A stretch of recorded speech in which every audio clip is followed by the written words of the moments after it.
Hi, this is Sarah Lacey, and welcome to Venture Underground, a podcast brought to you by Dessel Group, where Adeo Resi and I take you behind the rumors, the data, the wild valuations, and even wilder personalities. Well, sometimes, not necessarily these days, to bring you the truth behind the people funding the future. Today, we are talking about the 5 biggest misconceptions people have when they decide they're going to start a venture capital fund, because it is very different than angel investing, than an angelless syndicate, than an SPV. It is like wading into the wade pool versus the high dive of the YMCA swimming pool. That's how different it is. Well, And there tend and to they're be probably 5 big 500, by missteps. the way. There's not five, but we'll cover the big five, right? But But there's there like, tend to be 5 big ones, right? I mean, it's I like mean, yes, everyone, there might there's, be 500, and like that's like a scatter shot. But if you were to do like the Venn diagram, there's 5 big ones. And like you've helped launch 1,000 venture funds. And like so you hear them again and again and again. And like these are 5 of the biggest ones. Why do people keep having these 5? Like who's going around saying this? well, look, I mean, let's start with the basics. Most of the stuff you read online is wrong in general. And then when you wander into the VC world, it's like ultra super wrong. There was a time where you read The Economist and you'd be like, I feel like The Economist has kind of got things right. Even The Economist these days doesn't have things right. And if there was some concept of right is, venture capital never had it, because basically the people who write about venture capital online are normally men who launched a fund and a firm 20 years ago and use that to pontificate on what should happen today. So not only did they do it once, they did it once a long time ago. It'd be like, my back surgeon, he's amazing. He did one surgery 20 years ago, and tomorrow I'm going under the knife. Like, said no one ever. So, back to the point. So, that's where a lot of this knowledge comes from. Like, people who did things a long time ago and are talking about it today. But the reality is that the world has changed dramatically. It's a very different world today. And so you've got to be playing by a modern playbook to succeed in 2025, 2026, 2027, launching a fund. It's got to be something that works in this environment with LPs in today's market that are facing today's interesting challenges and opportunities. And so, So let's go through these. Number one, way too big fund size. I mean, this was one of the ones we first talked about. And this is fascinating because I have a lot of friends who launch funds. Like, this is not just people who might be in like a small town in Illinois and have like a wild misconception about fundraising. Like, I've lived in Silicon Valley for decades. I consider myself an insider. And this is one that I found surprising when we first started talking. My friends who go out on their own to raise a fund, the advice they've gotten is you've got to raise at least 50 million, ideally 150. Otherwise, you will not get enough fees to pay yourself. You will not be able to have the admin costs to run your fund. And you say absolutely not. it's not even that.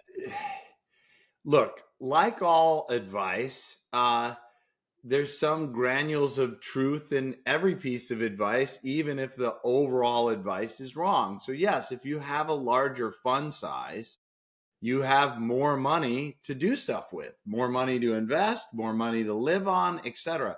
This can actually be a double-edged sword. And if you ask any very seasoned LP who's been around the cycles a few times, so they've been investing as an LP for, let's say, more than 20 years, because the cycles are usually 10 years long, right? So they've been investing for more than 20 years. A lot of them will tell you that these big fund sizes are worse than they are good, because a manager could invest in totally bad deals and then have $1 million a year payday for the next 10 years. It's like, well, all my deals were bad, but I'm making $1 million a year. So what? Right? It actually creates some really perverse incentives. So here's what the reality is. Um, It's very, very hard to raise anything above $10 million for your first fund. I would say in 2025, it's almost impossible. The numbers are that only 3% of managers break 50 million. When you go down to 25 million, it's 8%. So it's that 3% above 50 plus another 5%. And so really only 8% of everyone who tries to launch a fund breaks 25 million. And a lot of the advice you'll read online or hear a lawyer tell you need at least 50 million. Well, you're going to be in the 3%. And then when you look at who those people are that break 25 and break 50 million, these are people that have worked in venture capital for decades. They've proven themselves. They have a top quartile or top decile track record. And the LPs are staking them, which we'll talk about in a minute with the anchor, to start this new fund. And so they're walking into their new fund with tens of millions of dollars committed because they have 20 years in the industry, a proven track record with potentially top quartile or top decile returns. That's the 3% or the 8%. The 92% of everyone else has got to go out, and we'll talk about this as well, to their friends and people that know them to raise money. And let's be very clear about this, which is yet another one. A lot of people don't know people who can write them $10 million worth of anything. So you end up seeing people who get friends, family, blah, blah, blah. And the fund sizes that we see very commonly for first managers that aren't in that 8%. So the other 92% is 10 million or less. And then there's like, well, how do I make money? It's very easy. You weight your management fees up front. So you get, instead of 2% per year for 10 years, maybe in the first year, you take 3.5% or 5%, right? So now you're making $50,000 or $100,000 in the first year, right? And in the second year. And then what do you do then? You start another fund. And so now you have what are called stacked management fees. So you have the management fees from the first fund plus the management fees from the second fund, and you're fine. So it's just it's like a old wives' tale that you need to have these big funds. Yes, if you're in the 8% of people that can do it, you know who you are, do it. But for the 92% of everyone else, you're going to be raising a smaller fund and you can live on it just fine.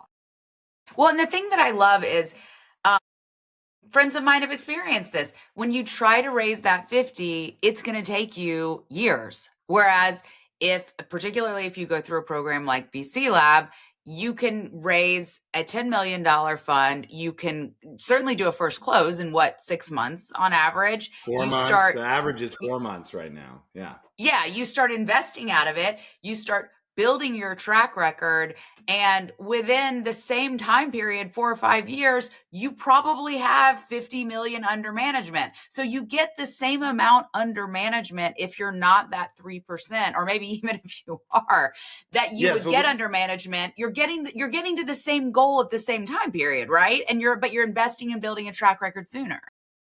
Exactly. So when you look at that 8%, the average time to close everything, do a first close, because usually with these bigger funds, you need to do a bigger first close. You want to have 10 or 20% at least, if not more. So you're going to need probably 10 to plus $1 million on a $50 million fund in close one. That's kind of hard to raise. So you see it taking about 2 years to get to a first close and 2 or so years to get to a final close. So it's not unheard of for these $50 million fund ones to take 4+ years. Now, if you go into the smaller fund world, you can get to a first close in 4 months, right? As you were saying. Now you start deploying, you close that whole fund one in 2 years. So in the same time it took the 8% to get to the first close, you finished fund one in the 92%. You are done with fund one. and you're working on fund two. So you end up a lot of times, let's say you do a $10 million fund one or a $30 million fund two. So now maybe it's 40 versus 50, or you do 15 or 35. And when you get, so you end up really with the same AUM in the same rough time period. But the 92% of people are, as you were saying, building track record, deploying capital, earning fees all along the way. Whereas the 8% have to wait 2 years before they make any fees. Then they have a really stressful fundraising period. They might deploy longer. So it just ends up being the same place at the same time, but a much easier path for the 92%. And we see No, and I this think every day. about a fund like Arlen Capital's fund, Backstage Capital. And like, I don't know the ins and outs of like what happened with that fund, but huge amount of money from Mark Cuban. Amazing, people who invested really, really believed in her. Huge press story, covers of magazines, best-selling book, such a huge media story that people really wanted to believe in. And then, they hit the end of that fund, and I believe they did two funds, couldn't raise a fund three. And you got to think, if there hadn't been such big funds that then had to show big returns on those funds, and there had been a more year track record, maybe it would have been a different story. Again, I don't have that inside knowledge, but I just wonder, especially when you're talking about underrepresented groups that probably have a higher bar they have to show. If you have multiple smaller funds you can build that story across, maybe it's a better narrative to keep raising against. It's just dramatically easier to make more money on a smaller fund, full stop.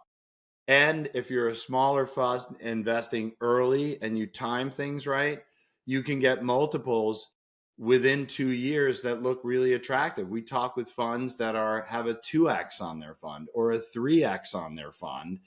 And yeah, if you've been investing for 2 years and you have a 3x and you're going out for fund two, it's much easier for you to raise capital than if you raised a $50 million fund. You don't have any gains yet. You're trying to go out for fund two. You have to make it bigger. So now you need to go for 100 million, but you don't have any gains.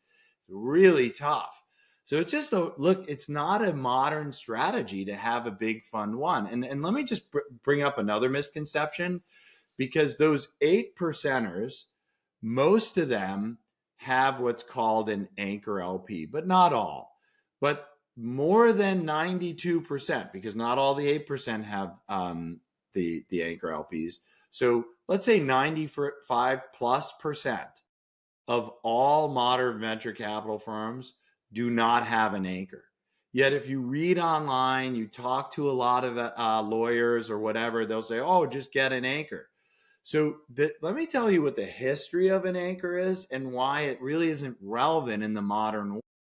So going back to those 3%ers, the very top of the ones that break 50 million on fund one, they've been working in the industry for the most part for 20 years, okay, give or take 15, 20 years.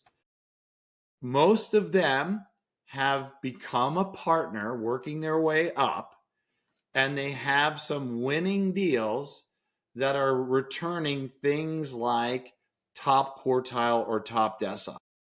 And the limited partners in the fund are like, whoa, Sarah's the superstar of the fund, right? She's probably getting like some lame amount of carry. We'll stake her to start her own fund. We'll anchor her to start her own fund, right? With $10 million because she's made us so much money in this other fund. That's what an anchor is. So unless you have that experience, you are not going to get an anchor. Now, I don't want to make it seem like that will never happen. There are situations where you could meet someone, they get very excited, they're part of a large institution, they decide that you're the one, and they will anchor you. That happens, but not really, very rare, super ultra rarely. So like 0.00001%. So the times that you see, so again, a lot of people are told, oh, just go get an anchor. And it's like, okay, well, have you worked in VC before? No. Have you had top quartile returns before? No. Okay, well, then you're not going to get an anchor. So that advice is just wrong. And a lot of people take that advice to heart and they're like on this anchor quest. And I'm like, yeah, you can go on an anchor quest. It's going to take you 20 years, right? You got to Yeah. work your way up the ladder in a firm, get top decile or top quartile returns, build relationships with the LPs, and you can have an anchor. Yeah. I mean, anchors sink things. That's how I would think of it. That's the job of an anchor. It sinks your hopes. Look, it's a if you can get an anchor, it's not a bad thing. I don't want to make it seem like it's a bad thing. It's a great thing. You know, look, I started the Founder Institute, and I had at the time we started a fund. We had 3,000 portfolio companies, and I had a very very very very good friend who is super wealthy, and he was like, I think what you're doing is very mission aligned with a nonprofit that I'm involved in, and it's a mission aligned with stuff. I will anchor your fund. So I didn't have 20 years in the venture industry, but I had 3,000 portfolio companies, a huge amount of success, a very good friendship, and I got an anchor. So I don't want to make it seem like it can't happen, but that's a 0.001% scenario. So anchors aren't real in 2025 funding for the 92 plus percent of people that can't get the 25 million plus fund. And sometimes, I mean, there are even cases where you might get an anchor, but that anchor may not be someone that you want to cater your whole fund to. Maybe it is a government venture capital program. Maybe it's someone who, wants you to jump through a lot of hoops. I mean, there may even be cases where it's not worth it.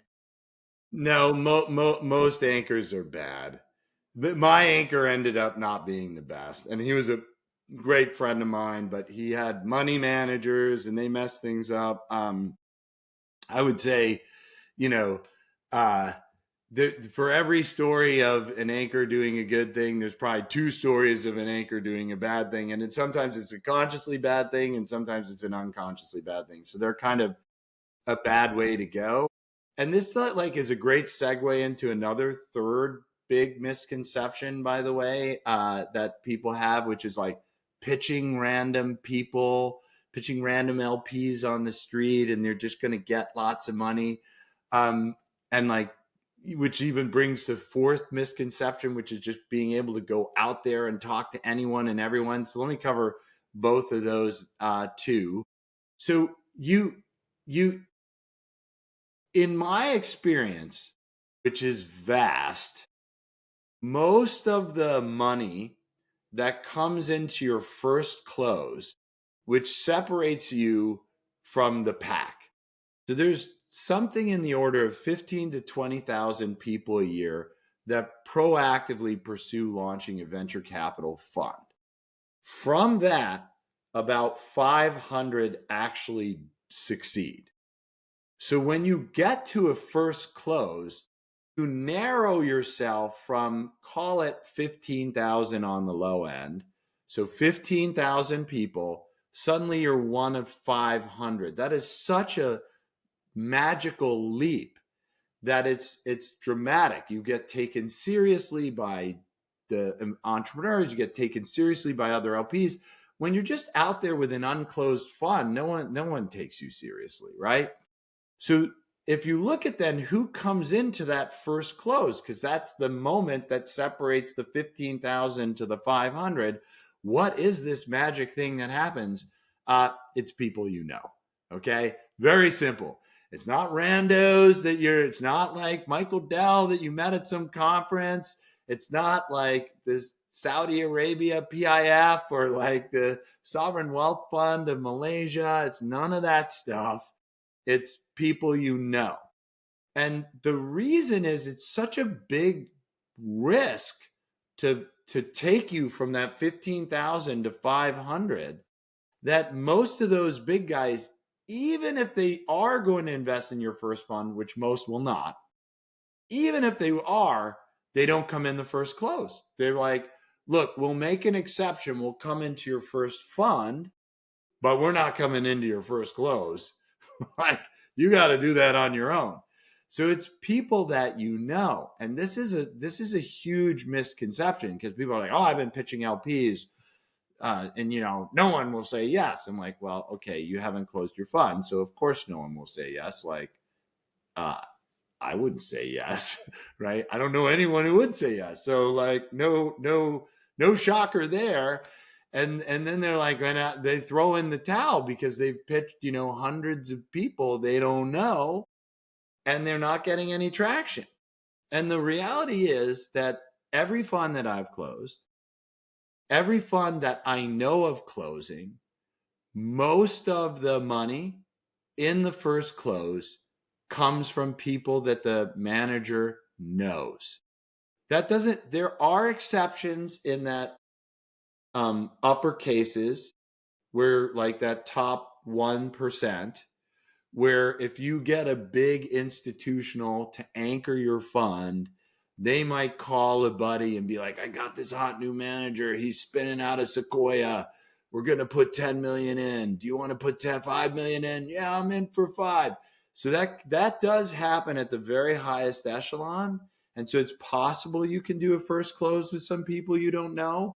But for the most part, the 99%, it's going to be people that you know that come into your first close. But even with that hypothetical you just gave, it was someone else who knew someone else who was saying it. It wasn't you cold pitching. And it's, Yeah. the way you describe that makes it, I mean, to me, it always makes sense. I don't know why you would just fund someone you didn't know when they don't have a track record. But the way you described it makes it really make sense. When there are 20,000 people, if you've got to make it into the 500 bucket, you want to use any advantage you have.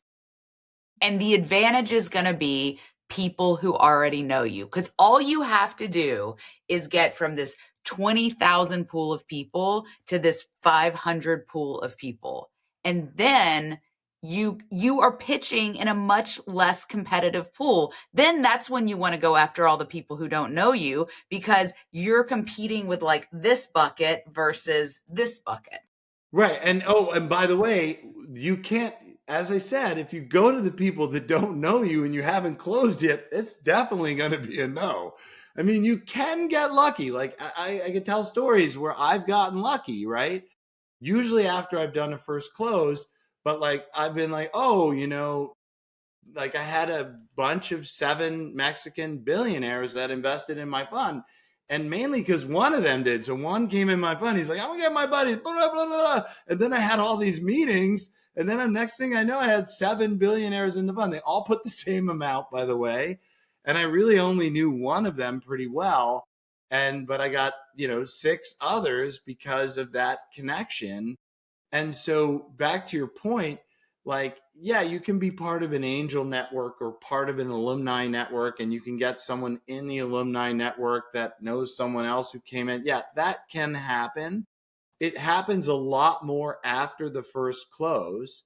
So your real mission as a new manager is to get the people you know to come into that first close to get you into the 500, so then you can go out and be one of the serious players that is actually going to close and run a fund versus the 15 or whatever 14,500 others that are not.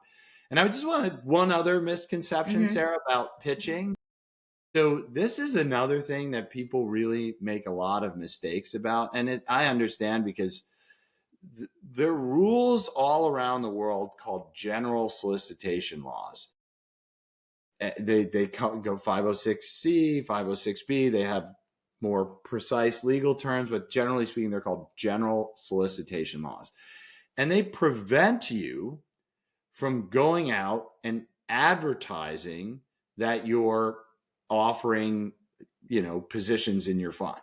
So you can't actually go on social media and say, hey, I'm raising a fund, let me know if you're interested. That's illegal. It's illegal in the US. It's super illegal in Europe. It's illegal in Asia, in different parts of Asia. It's also super illegal. You just cannot do it. And in fact, you can't do it yourself. And the LPs, if you're let's say you're not in the US, you're not in Europe, you're not in Asia, you're in Africa, and you go generally solicit someone in Europe, you're breaking European law because you're doing it with a European citizen. So even though you're not in the country, the person you're pitching's in the country, so you're breaking these general solicitation laws.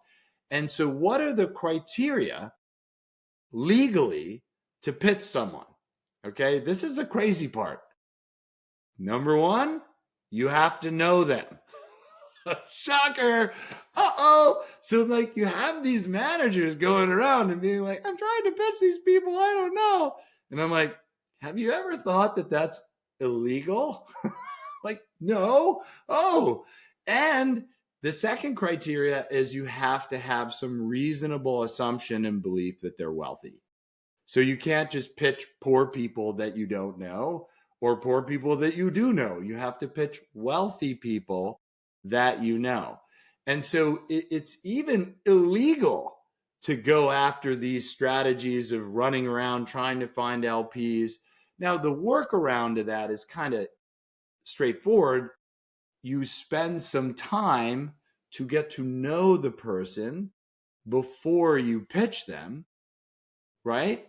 But I mean, you're not even legally allowed to pitch them if you don't. And I remember, I don't know if this is still the case in Silicon Valley. I imagine it is for a lot of people, although if you've got the hottest AI startup, I don't think it matters. But certainly, most of the time I've lived here, this is the reason people don't want to get cold pitches either from entrepreneurs. And it's not because they're being snobs. It's this idea of I know a lot of people as a VC, if you don't know someone who knows me, who can introduce us, how good are you going to be at hustling as an entrepreneur? It's almost like it's the first test. And I imagine it's a little bit the same with LPs. Like if you don't It know is enough people that you couldn't put together a first close before getting to me. right. So a lot of the best LPs will seem really frustrating to new managers because they're like, why is this guy not wanting to talk about my fund? He keeps asking me about my personal life and stuff. Well, I want to talk business, man. And what they're doing is not like this kind of weird rich person dance that you don't understand. They're actually following the law, which is to get to know you before you pitch them. And listen, this is another misconception generally among fund managers. Remember, they're 500. This isn't even one of the big five, but a lot of managers think of themselves like they're running a startup and their fund is the startup and they got to pitch the startup to the investor, right? But that's not what VC is.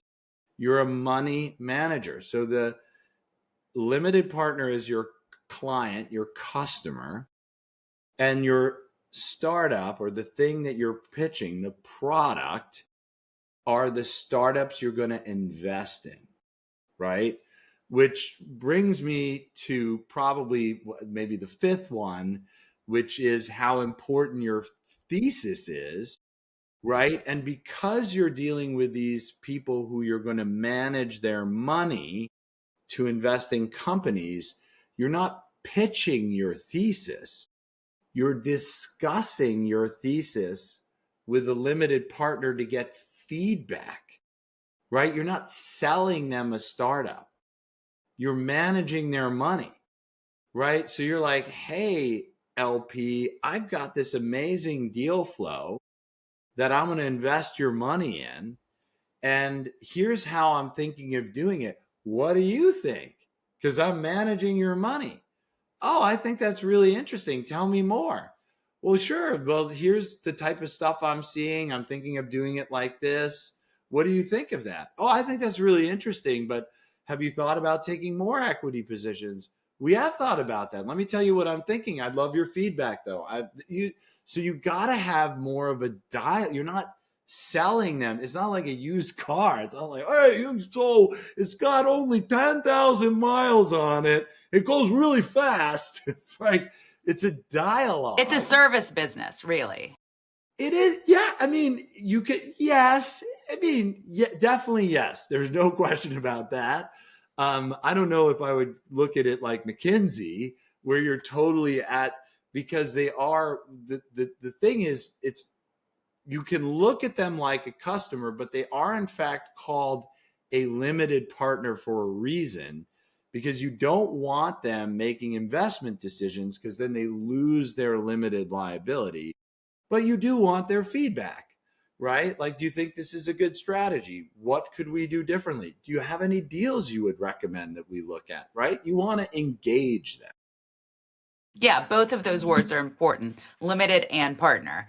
All right, there's one other one we didn't discuss, which is they think they need a team. Now, part of this kind of goes back to number one about the fundraising side, because one of the reasons that people think they need such a big fund is so that they can staff up. And with some of the AI tools that are out there, they don't really need to staff up. But this also comes down to just people don't like to get into things alone. And sometimes if they come from the startup mentality, they think that they can get rid of people later on. So, talk about some bad decisions that get made around teams. Yeah, I mean, there really are 500, but like, so we're already at really six. I threw Thesis in there because I thought it's important, and really you're not pitching a startup. But yeah, the team is a big one, maybe probably more important than some of the others we covered, because you're going to, whoever you choose to work with on this fund, definitionally, you're going to be working with them for 13 years if everything goes horribly wrong,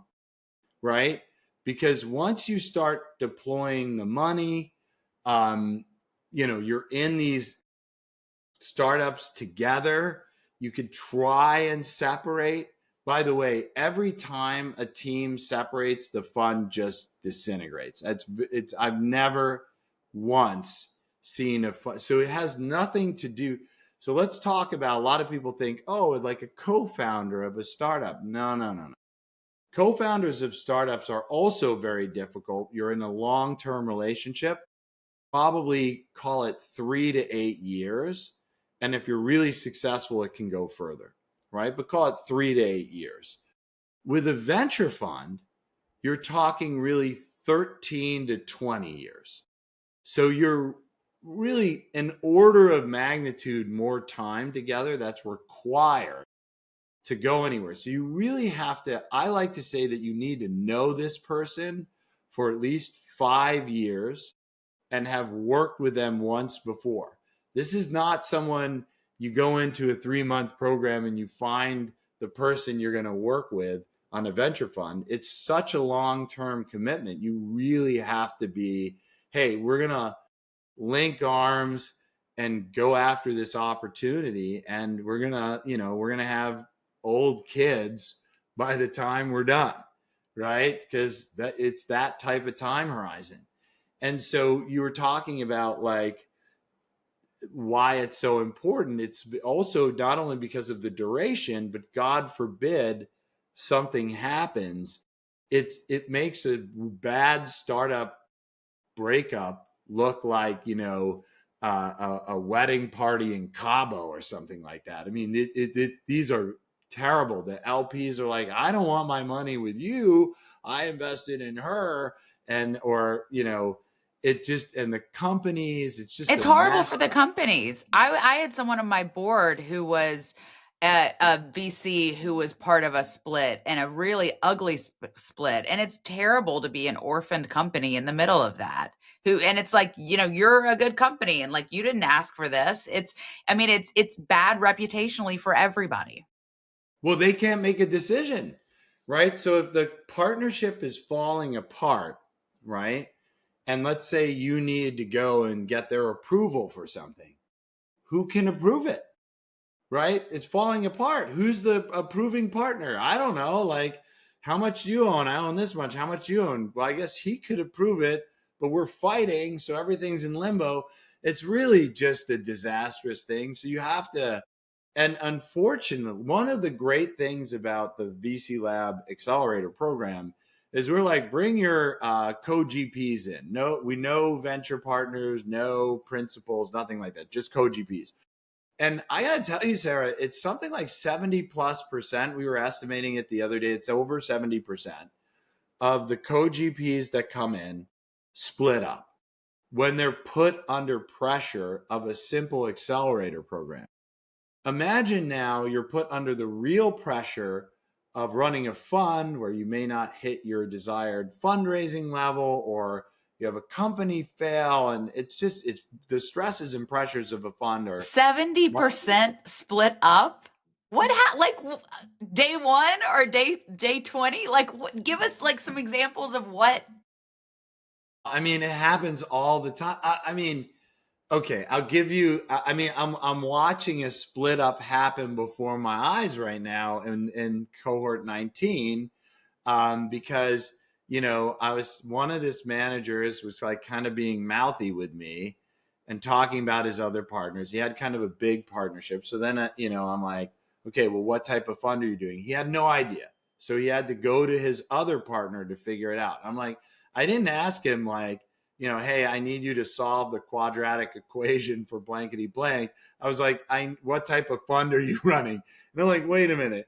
You're a partner in a venture capital fund and you don't know what type of fund you're running or where it's domiciled, or like, it's like, how is that even, I don't even know how that's possible. It's like, I really, that's not a good sign. Right. So it's like, God, that's a reason to go through VC Lab right there. yeah, it's like, how do you not know what type of fund you have? Like, it's like, is it so then he asked his other partner and found out. And then I'm like, well, are you doing a 506C, which means it's a certain type of fund that you can do some type of general solicitation, although limited. And he didn't know the answer to that. I'm like, again, how do you not, like, these are like basic 101 questions that you have to know as a partner in a fund. And I'm like, man, this is going to be a problem. So whoever knows that stuff should probably be communicating. If you don't know it, you should know it. That to me, I'm like, team dynamic. I'm like, it's like, get the siren out. There's a problem here. And so, it's just like what you see is some, like, one partner does all the fundraising and other partners do the deals. That's a recipe for disaster. Eventually, the fundraising partner is like, I do all the hard work. You guys do all the fun work. That ends up being terrible. So there's lots of reasons, or one partner says, oh, I will do it. I will do it. And then it's like, okay, now you actually need to do it. No, it's like, I will do it. It's like, you've been saying you will do it for the last year. Like, now is the time to do it. They don't do it. The partner's like, okay, we got to split up. So, I mean, I could go on and on and on because we see it all the time. It doesn't mean that you really do need to know who you're getting in bed with and have working experience with them, or you're going to run into problems. So, what we recommend is not to say absolutely no, but I'll tell you another crazy stat. We say, okay, look, if you're not sure, make them a venture partner, right? Give them carry, give them upside, and let them prove themselves. What percentage of venture partners get fired? Do you know do you know the number? Do you want to take a guess? It's high. Guess 100? I don't know. 95%. Really? 95% of venture partners get fired. We just had a big legal meeting right before this about this very subject matter, because it creates so much headaches legally to hire these venture partners, and then over 9 out of 10 get fired, and then you have another legal headache to Well, fire is that them. good advice then to make them a venture partner? Well, it's a lot better than making them a partner, right? I mean, wouldn't you like rather have, like, well, at least we lost a venture partner, but the fund didn't crash and burn like Yeah, I in the guess Andes, so. and everyone survived and Jesus. has to eat each other to live, which is like what would happen if you make him a partner. So at least that didn't happen. But so it's an arguably better outcome, but not much. Yeah. Is it because people feel do you think all of those would have blown up if they were GPs, or do you think they like feel Oh, disincentivized and are 100%. pissed? 100% would have Okay. blown up. I think the only reason there's 5%, I think out of the 5%, there's some small single digit, maybe 2% of them are actually really good, and 3% are pity hires. They just don't, they feel bad or they want the Wow. name. Like, it's like, okay, I got like Michael Jordan as a venture partner. He hasn't really done anything, but he's great on the roster, right? Like, We want them who's on the on the team? website. Michael Jordan. Oh, okay, you got Michael Jordan. Yeah, like, yeah, we didn't fire him. We wanted to, but his name's too important, so we left him on the roster. So I think that's about 3%, and then the other 2% actually do the work.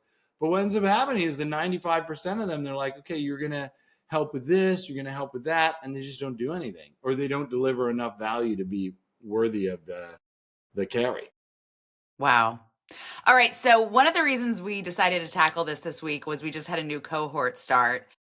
What tend to be like the numbers? Like this is like tracking to be one of our biggest cohorts ever. We think this quarter is going to be one of our biggest fundraising quarters ever.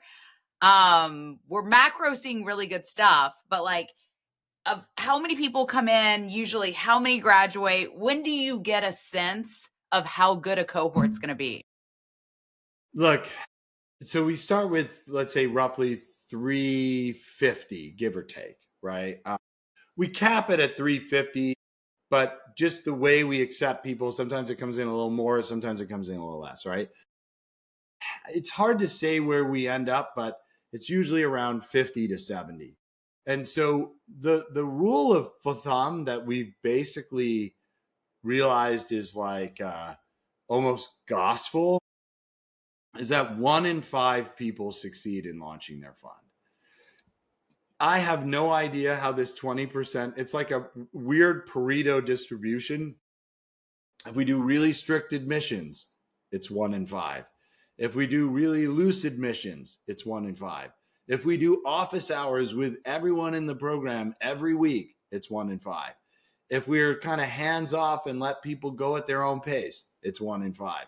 It's just one in So five. strange. I know. I'm like, I swear, I wish I could explain it. It really makes no sense. It really, it's almost like if we didn't do anything, it would still be 1 in 5. But I'll tell you why doing something is important, not because of the 1 in 5, just for whatever reason, 1 in 5 people make it. Let me tell you why most of the other people don't make it broadly. And then I'll tell you why going through a program and something is important. So you see two big buckets in the other side, roughly equal. So the 80% that don't make it, you have what I would call tire kickers, that they're like, let me see about this VC thing. I think I want to be a VC. And very quickly they're like, I don't want to be a VC. There's a lot, like too much work or whatever it is.